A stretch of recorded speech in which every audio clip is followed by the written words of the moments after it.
Hey, it's Beth from Spari.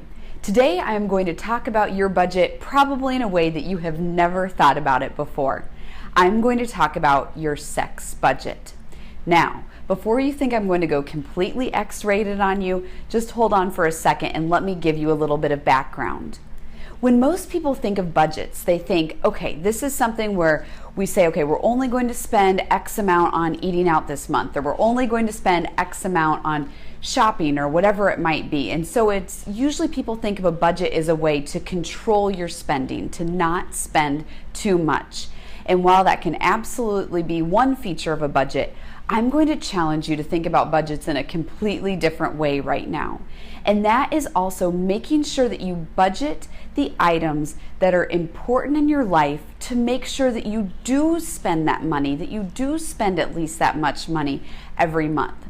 So, back to the sex budget. And you don't have to think about it just as the budget for you to be able to have the sex with your spouse that you want, but think about it. It could be your romance budget. It could be your relationship budget.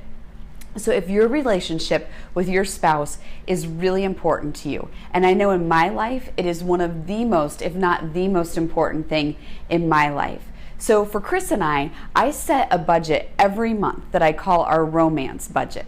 And this is our budget that we use towards things such as going out to eat together, towards getting a babysitter, towards planning a vacation together.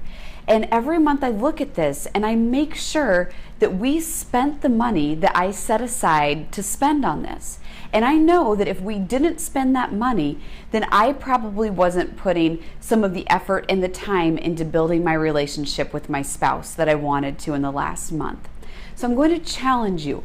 Look back through your budget and think about what are the important things in your life.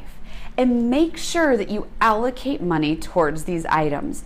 And then go back every month and hold yourself accountable. Make sure that you're spending money towards the items that really are important to your values in your life. I look forward to seeing you next week.